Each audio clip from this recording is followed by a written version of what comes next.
Tobin from Leiden Observatory in the Netherlands, and I'll be telling you about results from a large survey that we have just completed with the Carl G. Jansky Very Large Array in Mexico, operated by the National Radio Astronomy Observatory. As we all know, that many stars form in binary or multiple systems. About half of all sun-like stars are formed in binary multiple systems, and for lower mass stars, it's still about a little more than 1/3. So no matter what way you look at it, the star formation process does not typically give you one star. It usually gives you one or more. And they have typical separations of about 50 times the Earth-Sun distance. They came to have typical separations of order 50 astronomical units. And the reason why we don't really have a clear picture of that until now is because it's very difficult to examine multiplicity at the time of star birth. And this is because young stars are highly obscured by their dense surrounding clouds of gas and dust. And that's what makes radio observations essential to find these very young multiple systems and to characterize them. And with the VLA, we've observed nearly 100 young stellar systems in the molecular 750 light years. So just to give you an idea of what you should be thinking about when you're thinking about a protostellar system, what does it encompass? So you have on very large scales, what we're saying about 10,000 times the Earth-Sun distance, you have this very large dark cloud that's collapsing under its own gravity, and it's conserving angular momentum, and the conservation of angular momentum causes this material to form into a disk. And binary stars may form within these disks due to the mass of this irregular cloud that you see of order 10,000 AU scales.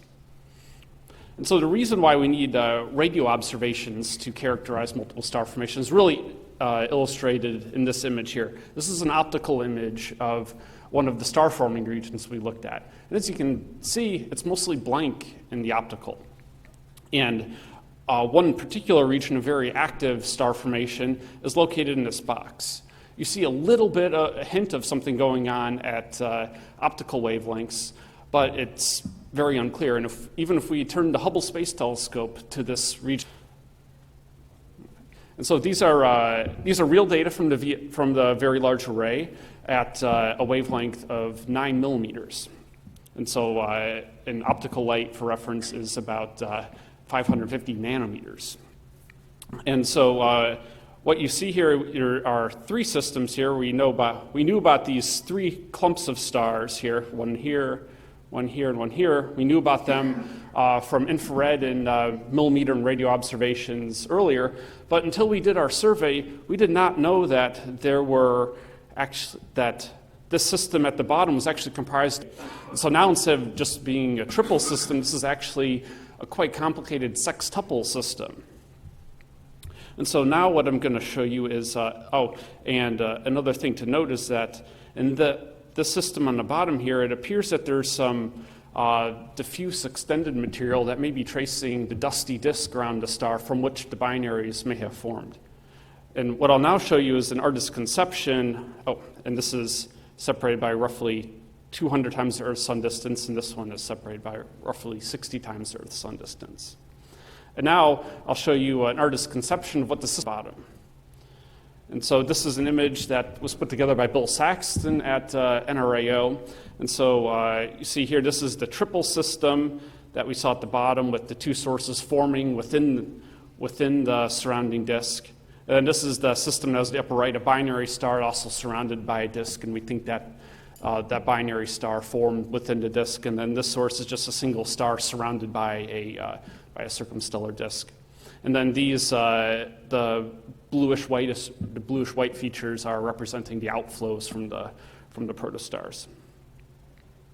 And now there's one more system particular interest I want to show you. So this is what is our record-setting system. So this is an image that we took, and we saw this very bright extended structure in our VLA data. And we zoomed in on this patch here with the highest resolution that was available with the VLA. And we got this resolution for every source in our sample. And when we looked at it with as high resolution as the VLA provides, we found that there's actually two sources located 18.5 times the Earth-Sun distance away from each other, and our ultimate resolution of the entire survey is comparable to optical wavelengths. And for reference, this is the orbit of Neptune drawn to scale on here. So with the Very Large Array, we're detecting the formation of structures that are smaller than the scale of our own solar system. And so putting together all the statistics from our survey, we find this is a histogram of the number of companions that we found versus the separation from the primary host star that we found. And so what you see here is that there's a clump of stars separated at greater than 1,000 times their sun distance, and then there's another grouping here separated by less than 300 times their sun distance. And we think that we call this a bimodal distribution, so these two groups of stars, we think that this is evidence that they formed from distinct formation routes. So the smaller separation systems we think formed within their surrounding disks, whereas the larger separation systems we think formed due to the turbulent molecular clouds. And some of the implications of this is that this is a really significant step forward to understanding the formation of binary stars, because to understand the formation, you need to understand what they were like initially. This is really the first time we've been able to do this systematically for a large number. And also, relating to planet formation, we know from Kepler that there are actually lots of circumbinary planets that are being found now, but we don't really know how did those systems evolve. And so what can be perhaps be looked at now is, are there certain configurations that are going to be conducive to holding on to circumbinary planets? Because a binary star migrating through a disk is really going to wreak havoc on any planets that are forming. And also, bringing things back to home, our sun is a single star, and it didn't have to be that way. And we can now our systems relative to the single star systems that we found, and we can perhaps learn a bit about our own origins. And then this is my summary. So we conducted a very large survey of nearby stars at very high resolution, comparable to Hubble with the NRAO Very Large Array. And we've found that companions at separations less than about 300 times the Earth's sun distance are likely to have formed within disks, while the wide companions likely formed due to in the larger scale molecular cloud. And we've also identified some of the closest known multiple systems at very young age.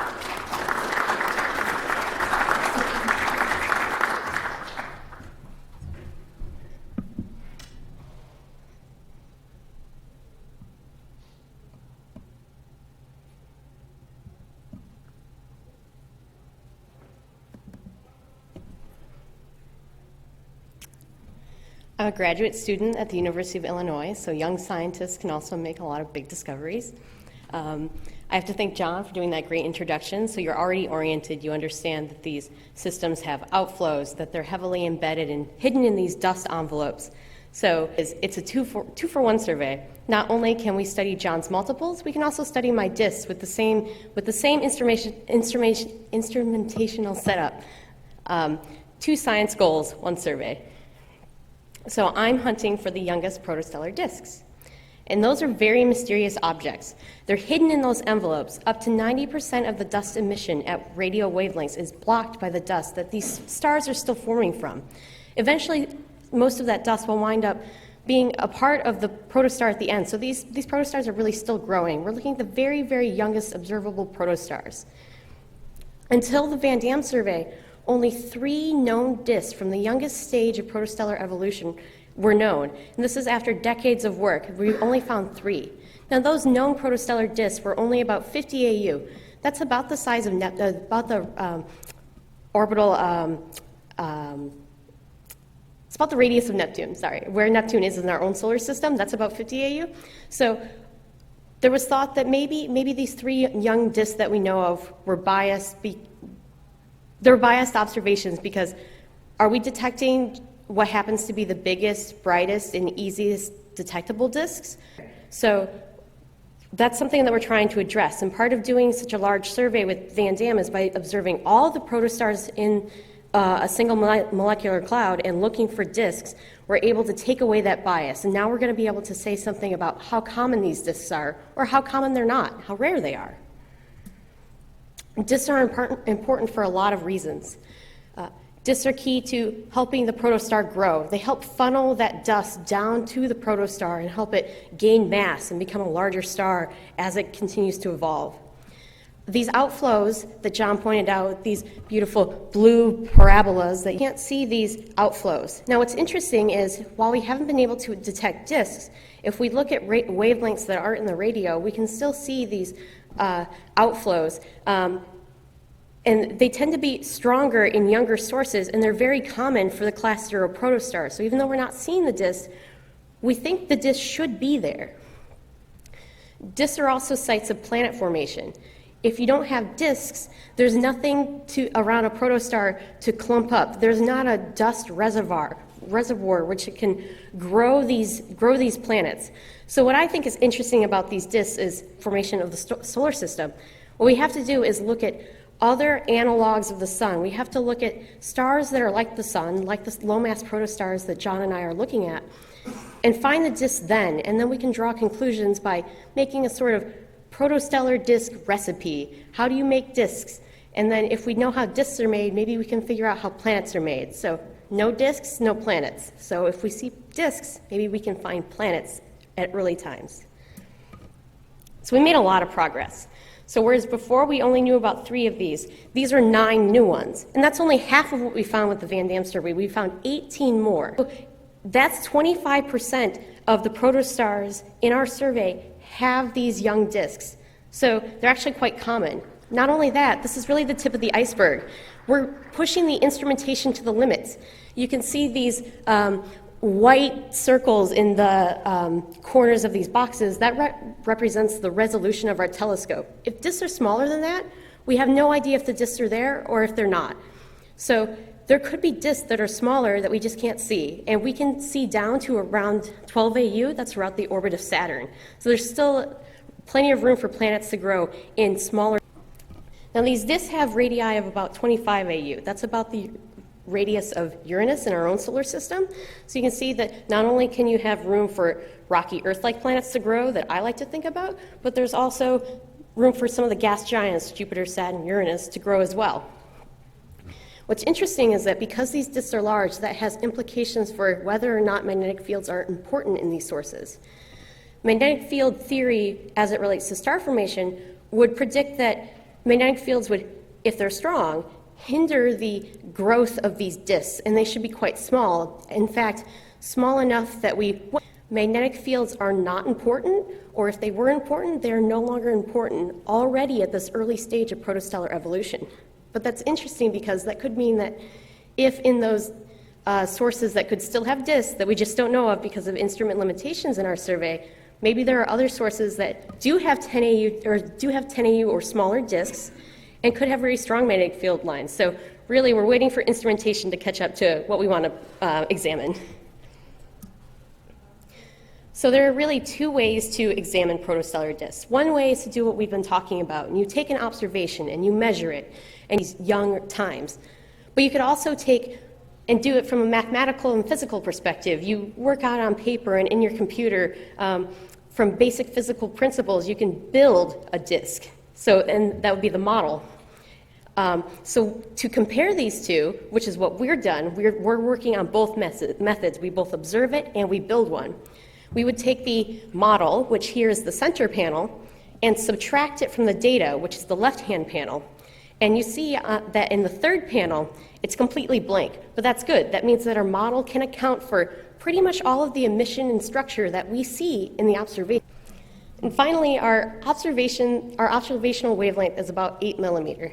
And for our observations, the wavelength closely traces dust grain size.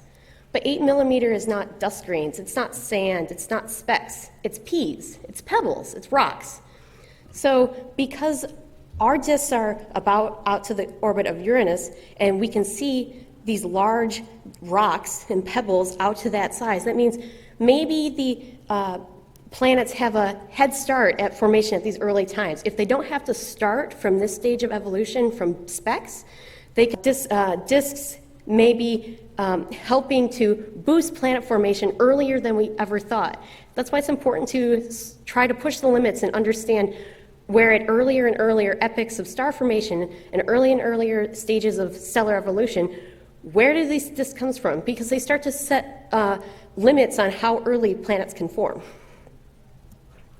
So to summarize, where previously we only knew about 3 of the youngest types of protostellar disks, our VANDAM survey has added 18 new ones. And, as I said before, that's only the tip of the iceberg. There's probably more that we just can't see with our telescope that we've observed already. So if we could get a better telescope, maybe we could see even more already in the same cloud. And again, John and I have only been working on one small patch of the sky, one molecular cloud. So if you apply this technique to all the other molecular clouds in the sky, there's almost an incountable amount of these protostellar disks out there, I'm so sure of, and that's what I want to spend my career finding.